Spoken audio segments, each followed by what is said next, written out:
बिस्मिल्लाहिर्रहमानिर्रहीम। कहानी घर के मोहतरम अजीज़ दोस्तों, अस्सलामु अलैकुम। एक बादशाह महल की छत पर टहलने चला गया।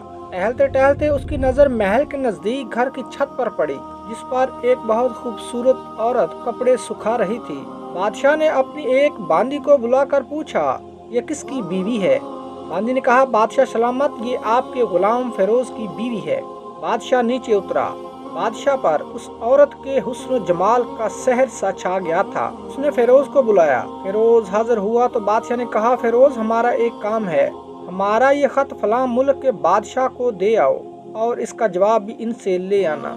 फेरोज उस खत को लेकर घर वापस आ गया। खत को अपने तकिए के नीचे रख दिया। सफर का सामान तैयार किया।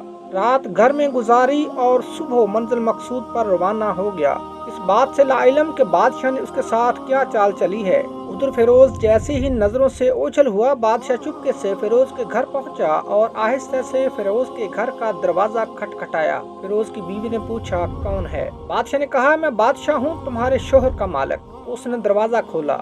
बादशाह अंदर आकर बैठ गया। फेरोज की बीवी ने हैरान होकर कहा, आज बादशाह सलामत यहाँ हमारे गरीब खाने में? बादशाह ने कहा, हाँ, मैं यहाँ मेहमान बनकर आया हूँ। फेरोज की बीवी ने बादशाह का मतलब समझकर कहा, मैं अल्लाह की पनाह चाहती हूँ आपके इस तरह आने से, जिसमें मुझे कोई खैर नजर नहीं आ रही। बादशाह ने गुस्से में कहा, ऐ लड़की, तुम ये क्या कह रही हो? शायद तुमने मुझे पहचाना नहीं, मैं बादशाह हूँ, तुम्हारे शोहर का मालिक। फेरोज की बीवी ने कहा, बादशाह सलामत, मैं जानती हूँ कि आप ही बादशाह हैं, लेकिन बुजुर्ग कह गए हैं, शेर को अगरचे जितनी भी तेज भूख लगी हो, लेकिन वो मुर्दार तो खाना शुरू नहीं कर देता। और कहा, बादशाह सलामत, तुम उस कटोरे में पानी पीने आ गए हो जिसमें तुम्हारे कुत्ते ने पानी पिया है। बादशाह उस औरत की बातों से बड़ा शर्मसार हुआ और उसको छोड़कर वापस चला गया, लेकिन अपनी जूती वहीं पर भूल गया। ये सब तो बादशाह की तरफ से हुआ।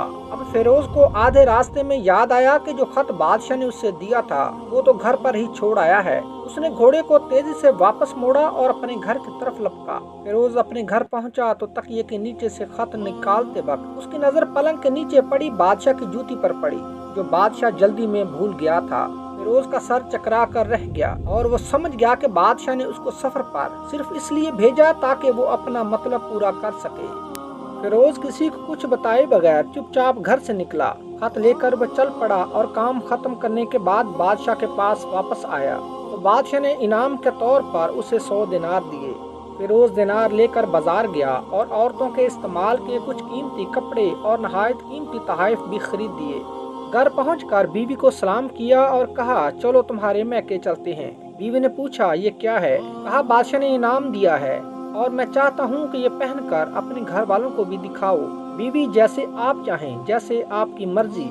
बीवी तैयार हुई और अपने वालिदैन के घर अपने शोहर के साथ रवाना हुई। दामाद और बेटी और उनके लाए गए तोहफे को देखकर वो लोग बहुत खुश हुए। फेरोज बीवी को छोड़कर वापस आ गया और 1 महीना गुजरने के बावजूद ना बीवी का पूछा और ना उसको वापस बुलाया।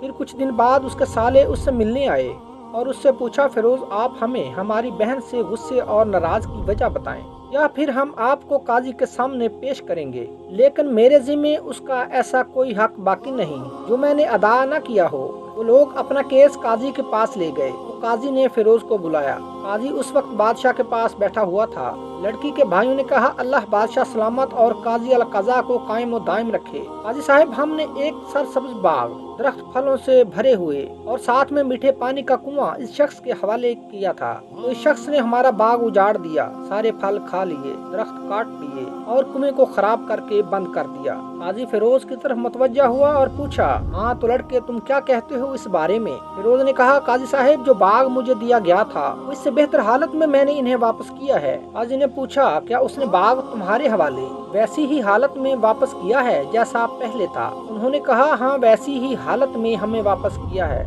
लेकिन हम इस बाग को वापस करने की वजह पूछना चाहते हैं। काजी ने पूछा, हाँ तो फेरोज, तुम इस बारे में क्या कहते हो? फेरोज ने कहा, काजी साहब, मैंने बाग किसी बुग़्ज़ या नफरत की वजह से नहीं छोड़ा, बल्कि इसलिए छोड़ा कि एक दिन मैं बाग में आया तो मैंने देखा इसमें शेर के पंजों के निशानात हैं। मुझे खौफ हुआ कि शेर मुझे खा जाएगा, इसलिए शेर के इकराम की वजह से मैंने बाग में जाना बंद कर दिया। बादशाह जो टेक लगाए ये सब कुछ सुन रहा था, اٹھ کر بیٹھ گیا اور کہا فیروز اپنے باغ کی طرف مطمئن ہو کر لوٹ جاؤ، واللہ اس میں کوئی شک نہیں کہ شیر تمہارے باغ میں آیا تھا، لیکن وہ وہاں پر نہ تو کوئی اثر چھوڑ سکا اور نہ کوئی پتا توڑ سکا اور نہ ہی کوئی پھل کھا سکا۔ وہ وہاں پر تھوڑی دیر رہا اور مایوس ہو کر لوٹ گیا، اور خدا کی قسم میں نے کبھی تمہارے جیسے باغ کے گرد لگی مضبوط دیوار نہیں دیکھی۔ تو فیروز اپنے گھر لوٹ آیا اور اپنی بیوی کو بھی واپس لے آیا۔ نہ تو قاضی کو پتا چلا اور نہ ہی کسی اور کو کہ کیا ماجرا ہے اور کیا ہوا تھا۔ کیا خوب بہتر ہے اپنے اہل و عیال کے راز چھپانا تاکہ لوگوں کو پتا نہ چلے،